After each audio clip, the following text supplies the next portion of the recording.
Hey everybody, welcome to the Addiction Unlimited podcast, where you get to learn everything you want to know about addiction and recovery. I'm your host, Angela Pugh, co-founder of Kansas City Recovery, life coach, and recovering alcoholic. To learn more about me, you can listen to episode 0 on your podcast app or find us on the web at addictionunlimited.com. Hey everybody, thank you for hanging out with me today and listening to the pod. I'm your coach, Angela Pugh, helping you get that sober life you want. So your struggle is changing your thinking, loving yourself. You feel like you're never enough. It's a daily struggle, not only to eliminate alcohol from your life, but to learn how to think in a way that's more supportive and positive. In one of our online recovery meetings the other day, one of our members said she knows whatever her first thought is, it's usually wrong. She said she's just come to terms with the fact that when she recognizes her first thought in a situation, she automatically does the opposite. And I know I chuckle, but you guys, it's so true. And I was exactly the same way. So this so resonated with me when she started talking about it. You've heard me tell the story of my early sobriety when someone approached me at a meeting and invited me to a girls' dinner, right, with several ladies from AA. I was literally like 2 weeks sober and scared to death. I may have only been 1 week sober. No, I think I was 2 weeks sober, but it was my first week going to AA because my first week really sober, remember I had a car accident, so my whole face and head was all busted up. So my first week sober, I was just resting at my house. I couldn't really drive and do those kind of things. So my first AA meeting, I was already 7 days sober. So I think that's where I get confused in my head. So I was probably 2 weeks sober, but it was my first week in AA. Anyway, I don't know why I just had to go through all that, but just so you guys know, because you need to know every detail. So you've heard me tell the story. She approached me, asked me to go to dinner. And remember, I'm an introvert anyway, and I was new, so my anxiety was unbearable. And the only places I wanted to be were home or at my AA group. I didn't want to go anywhere else for a long time because those were my safe places. And I was pretty freaked out. I know I don't talk about this too much, but I was pretty freaked out after my car accident. I was really freaked out about the whole thing. I had crazy anxiety and fear. I had major fear about driving, and I was kind of a mess for a little while. I was just very, very uneasy and kind of scared of everything. Probably just shock and trauma and all of that stuff, right? So she invites me to this dinner. I don't know anyone, and the committee immediately says, hell no, we're not doing that. and as soon as I heard the committee in my head say, hell no, I immediately knew I had to do it. So I looked at her and I said, yeah, I'd love to. I went that evening to the restaurant. I sat in my car and cried for probably 15 minutes before I went inside. My anxiety was out of control, but I knew I had to muster the courage to go inside. So even though my anxiety was crazy and the committee was begging to leave and giving me every rationalization in the world as to why it was okay for me to leave, I knew I had to do it. And I did it. So why is it that our first response is usually wrong? Why is it that we want to numb and treat every discomfort from boredom to sadness with booze? And why doesn't it change when we stop drinking? You know drinking is the problem, so why doesn't everything become super simple when you stop? It's your thinking. When we're compulsive and impulsive and unhealthy and codependent and insecure, and those are the things we are when we have substance issues. We are all of that. And when we function from those places, we make decisions for all the wrong reasons. Are you with me? We function from a place of instant gratification instead of doing what is best in the long run. We want what feels good now rather than what is actually good. Our motives are off. Most of us spent years living like that, training our brains to make decisions in a certain way, choose the date because the attention feels really good right now, even if you know that isn't the type of person you want to be with long term. But the attention and companionship and lust all feel great in that moment, so we go for it. We're not capable of thinking about the long term. We act on that feeling in the moment. What feels good right now, instead of being a grown-up and thinking big picture. Here's a great example of that instant gratification thinking where I was just absolutely ridiculous, right? And I tell you this story so you can see how deep-seated this thought process is, right? It infiltrates every area. Okay, this was many years ago. I was probably in my first year of sobriety, maybe second. I was buying furniture for my bedroom, and I had found this incredible bed online that I really wanted. There was only one store in my city that sold that bed. So like a good alcoholic, I drop everything and I go directly to the store, determined to get my bed. When I got there, they informed me that yes, they do sell that bed, but they don't keep it in stock. It has to be ordered. It takes 6 to 8 weeks to come in. And I remember thinking, where the F is this damn bed coming from exactly? Like, what in God's name takes 6 to 8 weeks? You guys, I couldn't handle it. I said, F you, I can't wait that long, and I left. You know what I did? I went to another store, and I bought a bed that was not nearly as amazing as the one I wanted, just because they could deliver it immediately. I needed that instant gratification. And ladies, you will totally get this too. I can't tell you how many items of clothing I've purchased in my life that weren't even my size, or a color that I didn't like or didn't fit exactly right. But I thought I can make it work just because I wanted that little high of instant gratification. Are you with me? It's so silly, you guys. We do this in so many ways, getting into relationships or getting married even when there are 1,000 red flags, because we want the instant gratification. We want to be in that feeling, in that moment, instead of thinking what's right for the big picture, for the long term. Driving to an AA meeting and sitting in the parking lot, too afraid to go in, and you leave because the instant gratification of getting back to your comfort zone is all you want in that moment. Or avoiding a tough conversation with your kids or boss or partner because you don't want them to be upset with you or have a fight. The instant gratification of feeling good and safe and getting along is more important than having a crappy and difficult conversation. Then you end up keeping everything inside, not advocating for yourself, not telling your kids or partner or boss what you need. Then you're miserable. Then you get resentful and want to blame them for all your problems. Enough, my friends, enough. Or how about that yummy food or dessert we love to partake in so often, instant gratification, because you know you don't feel great after you have it. If I'm having too many sweet treats in a week, I do not feel good about it because I know I'm being impulsive and compulsive. Not to mention the physical and emotional effects of those foods and choices too. Just like drinking, it's instant gratification.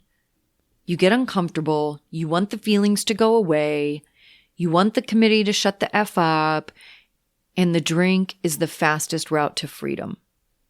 But only in that instant, definitely not in the long term, because you're going to wake up the next day feeling like a failure, hating yourself, wondering what the F is wrong with you, that you can't get control of this thing.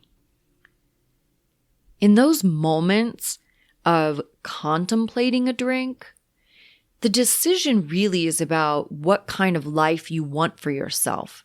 Do you want a life you love, being a person you're proud of? Or do you want a life you hate, where you're berating yourself and cursing yourself all day, every day? And here we are back at micro decisions. You hear me say it on almost every episode. Your life, your reality is a collection of the little split-second tiny decisions you make 100 times a day. Be sad or take action to counteract the sadness. Sit in anxiety or look for relief. Feel overwhelmed or call someone and talk through it. Obsess over drinking or not drinking. Or go to a meeting and get love and support from like-minded people. Do things to grow your recovery or get complacent and watch it vanish. Each moment is a choice. And what you have to practice is not getting caught up in the instant gratification, because instant is almost never the best choice. Are you stuck in instant gratification? Are you ready to start taking better care of yourself and making more solid and stable choices? Fear plays a huge role in this too, and it's okay to have fear. What you want to practice is having fear and moving forward anyway. That's courage. We all have fear. There's nothing weird or unusual or uncommon about that. We all have fear. We all have anxiety, which is fear. It's when you get to a place that you can acknowledge the fear, accept the fear, let it be, and still move forward and do the next right thing for you in spite of the fear. Instant gratification is a trap because it keeps you in your comfort zone. And if you are anything like me, my comfort zone was drunk. It was drunk, crippled by fear. I was held hostage by instant gratification and lacking the ability to escape because drinking made me weak. I just didn't have the strength, the mental capacity to figure out how to get out of there. In my sobriety, on the other hand, I get to regain my mental clarity so I can see things in a new way, and I can begin to challenge myself to take actions that feel very scary, but know I can get through it and know that I will be okay. Man, addiction hates that, you guys. It hates when you believe in yourself and trust yourself because it knows it's losing control of you. It's losing power over you. I want you to start thinking about this as instant gratification. Your initial thoughts aren't usually wrong because something is wrong with you. They're usually wrong because we're used to making decisions based on the wrong reasons. You make your life choices based on comfort and instant gratification and fear. Well, that's a pretty shitty criteria, honestly. I mean, you're probably not going to get far with that. One of the ways I started making this shift is thinking about everything in delayed gratification. The greatest feelings in life come with delayed gratification. Think about it. The things you most appreciate are probably the things you had to work hard for, plan for, study for. You had to be committed and dedicated. Or that big purchase like your house or dream car or a handbag. Maybe you really had to work hard and follow a budget and save money to afford what you wanted. But you did it and it felt amazing. That's delayed gratification. Start thinking about this in every area of your life. When your drunk friends invite you to do something and you know you will be uncomfortable and it will trigger all kinds of feelings and it will put you in a position to drink, say no. Instant gratification makes you want to say yes because you want to be with your friends. You want to feel included and cared about. You want to do something exciting and not be bored. But you know better. You know, big picture, that's not the best choice for you. So go for the delayed gratification, the feeling that will come the next morning when you wake up and feel good, not hungover, and you're proud of yourself for taking initiative, for making a healthy choice and protecting yourself. That's self-love. You guys ask me a lot about how to learn to love yourselves more, and this is one of those ways. Building self-esteem and learning to care for yourself means you do the things that are right for you, not what feels good in the moment. but what is best for you as a human. That means sometimes I stay home and give myself a facial and binge watch Tiger King instead of meeting my friends or scheduling client calls or working on my website. I love doing all those things. And when my battery is dying, I have to recharge, and that is my responsibility. When you catch yourself being impatient or snippy, it's usually because you aren't getting what you want. It's not going fast enough. It's not coming when you want it to. You have to wait and you don't like to. People won't do what you want them to or act the way you want them to or say the things you want them to. At the core of all of this is instant gratification and selfishness and control, of course. I want what I want when I want it. Practice being okay with things just as they are. Practice acceptance that things aren't going your way and they aren't supposed to. It's not the world's responsibility to make sure you get what you want exactly the way you want it. It's your responsibility to do that. And getting what you want for the long term, the big picture, means making healthy and stable choices in your life each day. Don't get caught up in instant gratification. Don't spend your money on the new jeans, then be panicked and pissed off when you don't have money for your phone bill. When you really want the new jeans, think it through. Think about the consequences of that decision a week or 2 weeks down the road. Think about how badly you'll feel when you're in a panic about the phone bill and having to run around like a crazy person trying to come up with $100 and possibly having to borrow money from someone. All of a sudden then, those new jeans, you get a little resentment for them because you're mad at them, because you're mad at yourself because you spent the money the wrong way. Been there, done that. And that definitely doesn't feel good. Or go on one of the consignment sites, Poshmark or something, and get the jeans anyway for a much smaller price. If you want to live a drama-free life, then you have to make drama-free choices. I pay my bills on time now because I don't want to be in a panic and feel all that angst and shame of being late because I blew my money like an irresponsible kid. Because that's what I used to do over and over and over.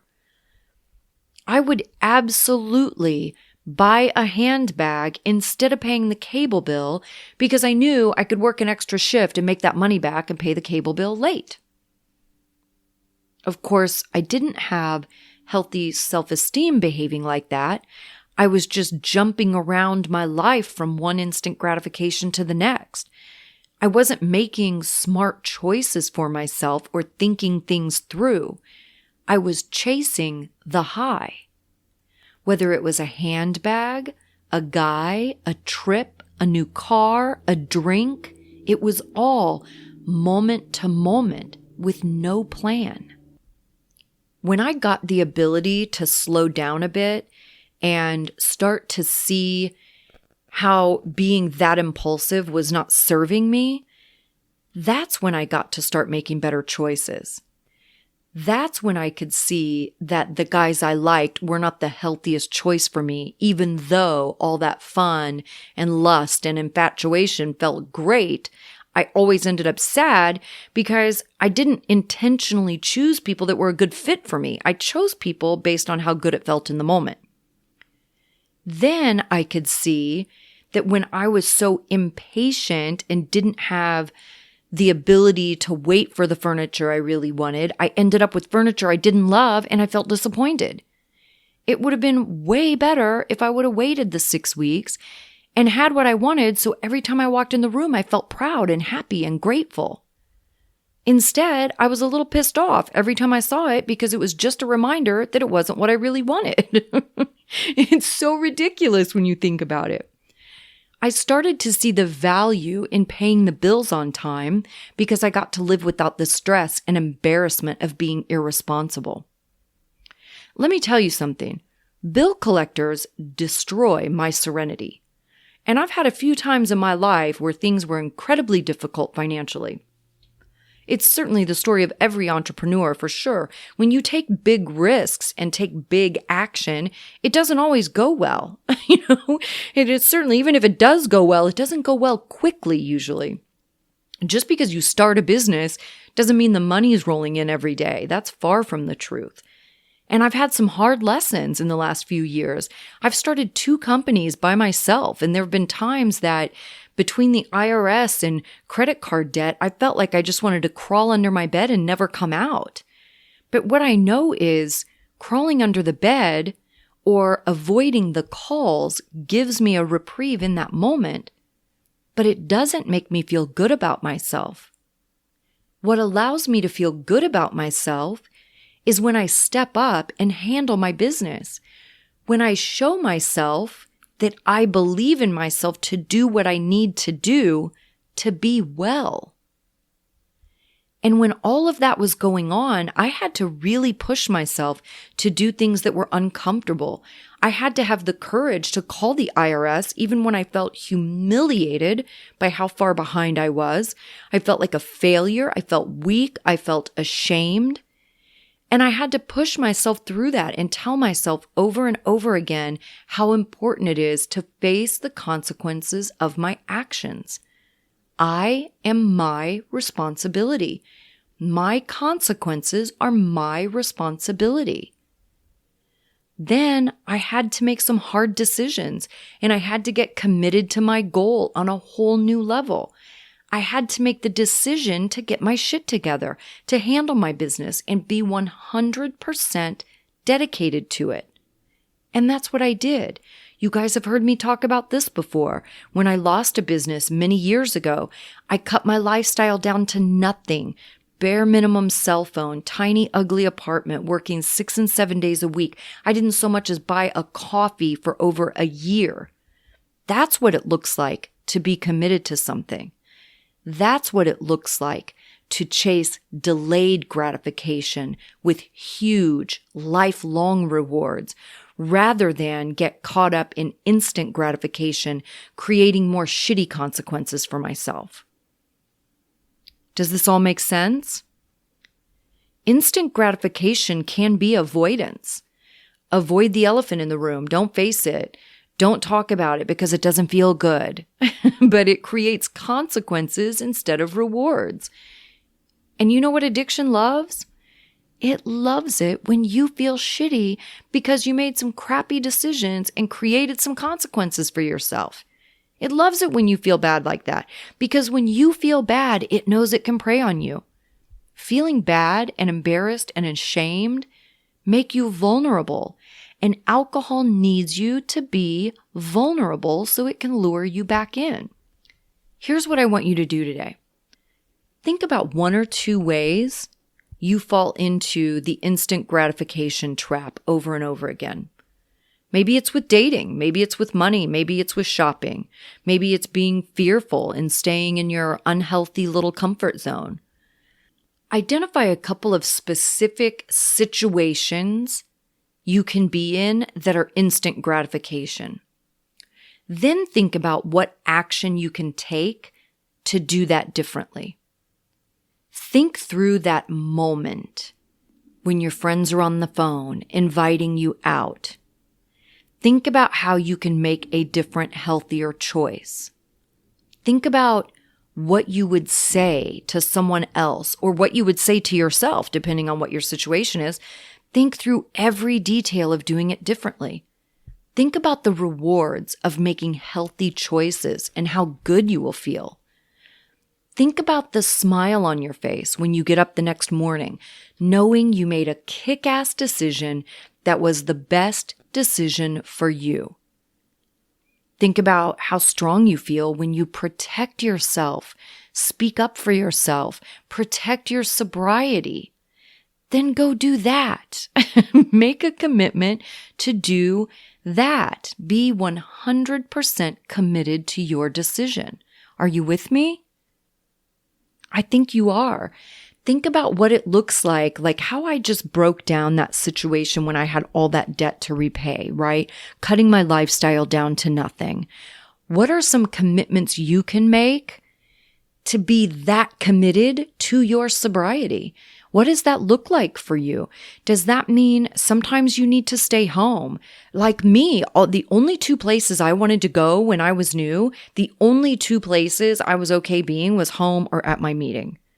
I guess I was okay at work too. I was pretty comfortable at work because that was a very safe place for me. They were all regulars. It was like an extended family. They celebrated my sobriety with me. So I guess I felt okay there too. I just wasn't there very much. I only worked a few days a week. But I knew to protect my sobriety, I just needed to have a few places to go. And you heard Amory talk about this on the episode a couple of weeks ago. And she talked about the same kind of thing where she didn't go anywhere, right? Like she was so protective of her sobriety. She didn't go anywhere. She went to work and she went home. And she built in an extra shower each day at the end of the evening, right? To have a little reprieve from kids and making dinner and being home and doing the family and mom thing. She would go take a shower to have a few minutes to recenter, get her anxiety in check. That's what you have to do. Put together some sort of little plan for yourself that proves your commitment to your recovery. Does that mean not going and hanging out with some people right now, not going to certain places? This can be even friends that you talk to, right? Put it in that perspective. It could even be a meeting you go to. If there's a particular meeting you go to where there's somebody that makes you uncomfortable or somebody hit on you or whatever the case may be, and you don't want to go there, don't go there. Make a commitment to finding a new place to go. But find a new place. Don't just remove the healthy aspect of a meeting, just remove it and don't replace it. You have to replace it with something else healthy. But that's what I want you to think about. How can you be more committed to your sobriety? And what does that look like? What sacrifices are you willing to make to protect yourself and protect your sobriety? Thank you so much, you guys, for another great week. Thank you for all your enthusiasm, your kind words. Thank you for supporting one another and being active in the comments and the Facebook group. I think, honestly, we have the most powerful and amazing community of anyone out there. And I'm super proud of all of us and grateful that I get to engage with you guys and I get to meet you in real life in our online meetings. That's been really fun. If you love this episode, please take a whole 20 seconds and share it with someone. All right, I'll put all the links in the show notes. I love you guys. I hope you are having a fantastic day, and I'll see you next week. You've reached the end of another great episode of the Addiction Unlimited podcast. Candid and honest conversation about addiction and recovery. Be sure to visit us at addictionunlimited.com to join the conversation and access show notes and links to everything we talked about. Love this episode? Please take 30 seconds to subscribe, rate, and review on iTunes to help us improve and give you the information you want. Thanks for listening. See you next week.